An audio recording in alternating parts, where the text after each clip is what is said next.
Hello and welcome back to my channel. My name is Coach Reen and I am so happy you are here. So welcome back to another video. In this video, I want to talk a little bit about constructive criticism. I know. Constructive criticism is actually a great tool, but so many people misconstrue when they are giving constructive criticism versus when they are giving destructive criticism. There's a big difference. So let me break down what constructive criticism actually is, and then I'm going to let you know what destructive criticism is and how that can affect how people receive what you're trying to give them. Constructive criticism is specific to the situation. It is positive feedback. And the key thing with constructive criticism is the person giving the criticism has the right to give the criticism. It's meant to help people grow, and it gives you a specific, actionable step to take to correct whatever the situation is or whatever the action is. Whereas destructive criticism is meant to harm, it's meant to put down, it's meant to hurt the person. And there is no actionable step, it's just belittling and demeaning and mean. So how can you tell if you are giving constructive criticism versus destructive? Now, the reason why I'm even talking about this is because I see this all the time. I see people offering their opinion and putting it off as constructive criticism. And that is very annoying, and it's also very rude. So, on social media, right? Like, social media is the thing, right? A lot of times we are sending messages, people are reading your message, right? They're reading messages either in live chats, in comment sections. And when you're typing it, you might be typing the message with a specific goal in mind, but when they receive the message, they receive it in a different way. One, because information in text can be perceived by 10 different people in 10 different ways. Just think about it. Think about all the times like you've read stuff, like even going back to school when you would read a book or you would read an article, and then there would be a discussion about the article or about the book after everyone has read it. And so many different people in the class have different views on what they read. We all read the same thing, but we can perceive it in different ways. So you might be thinking that you're putting something in the text, in a comment section, in a live, or just offering your advice to a family member. And you might think that you're being constructive because you're telling them about themselves, right? You're telling them that they did something that you did not like, or they're behaving in a way that you don't approve of, and you're giving your opinion on how they can change that. But remember what I said about constructive criticism. It is specific to a situation, and the person giving the criticism has a right to give the criticism. So see how that's different than you putting your opinion in a chat or putting your opinion on a live in the comment section. These things are different than, or offering unsolicited advice to a family member, to a friend. This is different than constructive criticism. But what we do is we telling them, like, because you love them or because you want to see the best for them, you're giving your opinion on how they should move, but they didn't ask for it. They didn't ask for your opinion. They didn't ask for your criticism, right? So when you think about it, just think about in your own personal life. I'll give an example. right? Let's say you have a friend. You have a friend that is dating a guy. You don't approve of the guy. So you telling your friend how she should move in the relationship because you're sick and tired of seeing her crying, you're sick and tired of seeing her hurt. And while it's understandable that you would feel like you should tell her to leave the guy because you're sick of seeing your friend crying, it's still not your place to do that. It's still not your place to offer that level of advice, especially if your friend is coming to you just to be a shoulder for her to cry on, but she's not coming to you for you to fix the situation. It's really not your place to offer that criticism. That's where it becomes destructive criticism. Because now, whereas you were the person that she would come to when she was feeling low, or the person that she would come to vent, now she's not going to come to you anymore because all you're telling her is leave him. Why are you putting up with this? You can do better. Which, yes, granted, that is information that she probably needs to hear, but the way that you're saying it is not gonna help her to move forward, right? It's not gonna help her to do the thing that you think she should do. So instead of saying, you need to leave him, why you keep putting up with this? Because what we're really doing and what she's hearing is, I'm a bad person, I can't do anything right. Because the way that you're speaking to her and the things that you're saying are destructive. So instead of saying things in that manner, you can kind of flip it. Hear what she has to say, and then before you offer your opinion or before you offer your criticism of the situation, what you can do is first get permission to provide your opinion or your criticism or your view of the situation. Is it okay if I tell you what I think? And if she says yes, then you can say, I love you. I want the best for you. And what worries me is hearing that you're crying, hearing you cry all the time. That worries me. Hearing you talk about how stressed you are. That worries me. So what I think would be best is, if you don't feel safe in the relationship, or if you don't feel loved in this relationship, maybe you can consider leaving, or maybe you can consider counseling.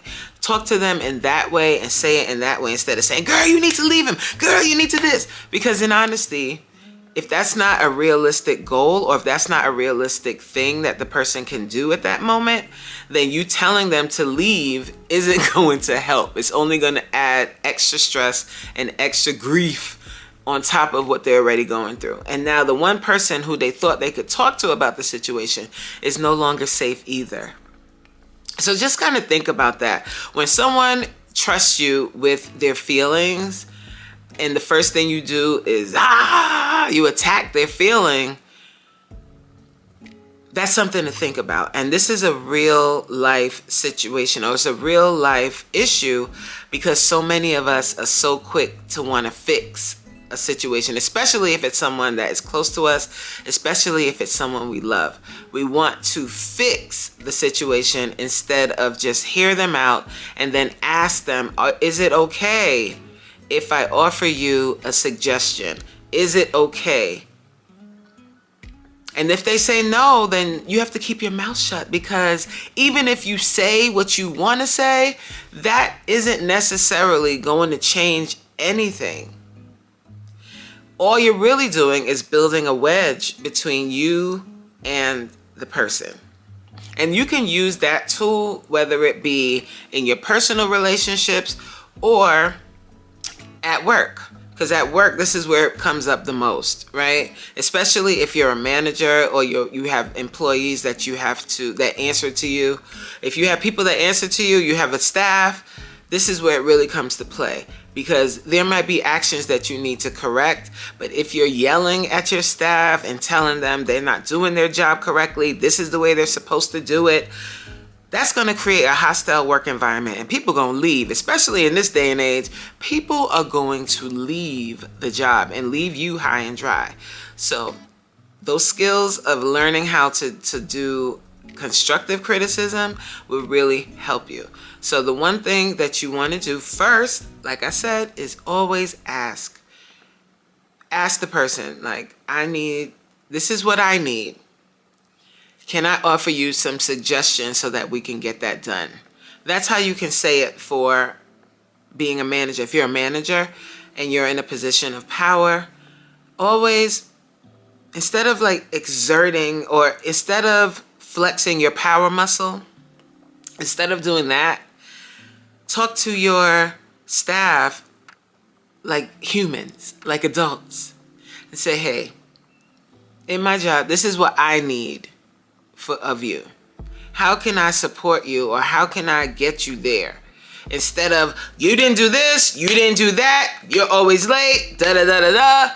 When you talk to people like that, their defense mechanism kicks in, and then you gonna get that defense action. They're either going to yell back, they're gonna shut down, they're going to quit, they're gonna disengage. And if that's in a personal relationship, especially a romantic relationship, when one partner starts to disengage, you already know where that's going. They disengage.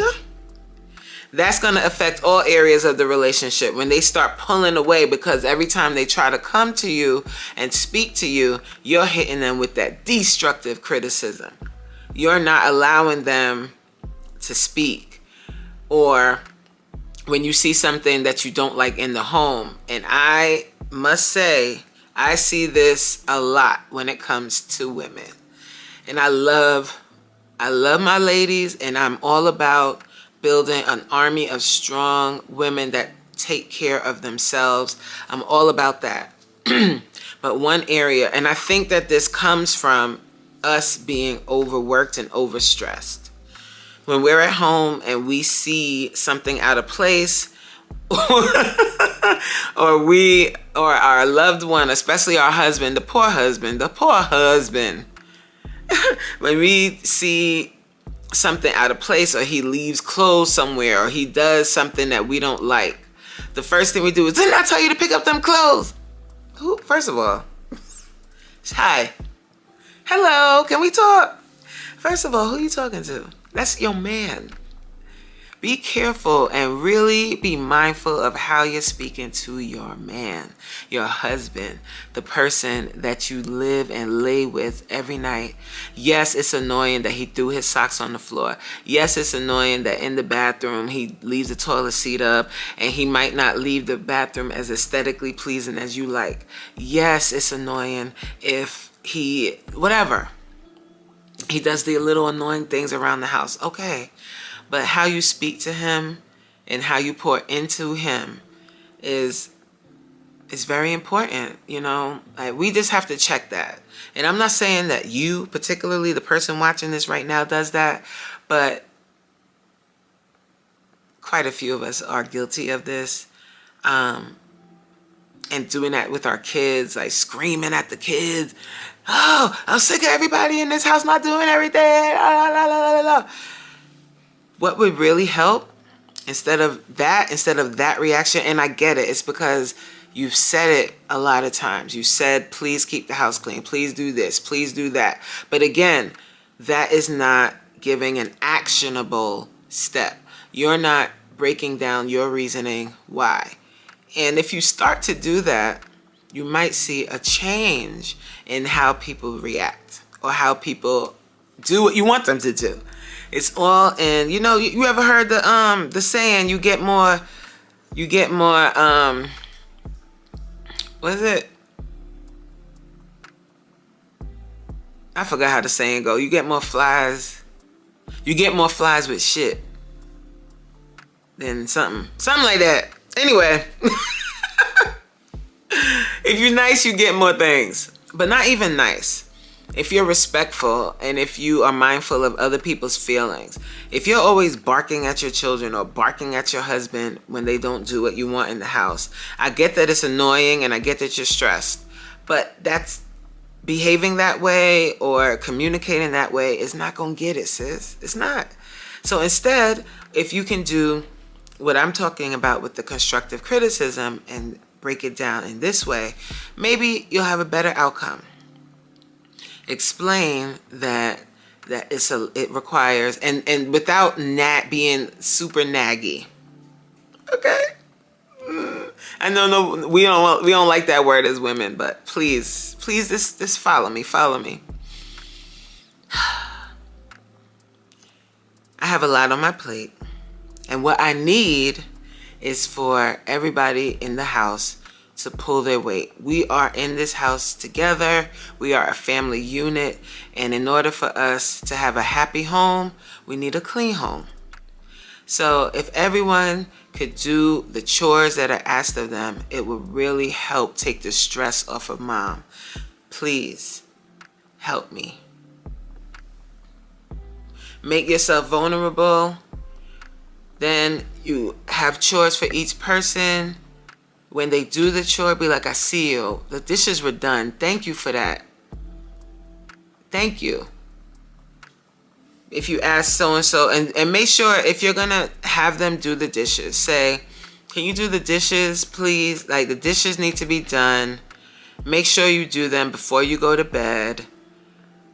And dishes done means that they're washed and dried, or whatever it is in your house. They're washed, put in the dishwasher, whatever it is in your house. Like, break it down and say, this is your job to keep our house running smoothly. We didn't grow up like that. I know I didn't grow up like that. It was do what I said, period. And I get that, but we moved into a new era where everyone is respected, not just the adult. Also, the children's feelings. The children also have a voice. That's the way things are run these days. So we have to adapt with the times. And also, we're teaching our children how to communicate effectively from they're young. It's a win-win situation. And we really don't, like, when we think back and we think on what destructive criticism really is, it's really just tearing down the person on the receiving end. And we definitely don't want to do that to our children. We don't want to do that to our spouse. We don't want to do that at work. And we just don't want to be that type of person in general. So when it comes down to it, guys, we want to practice constructive criticism.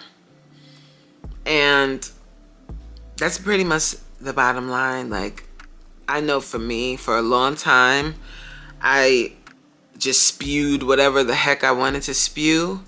And that's not really going to help.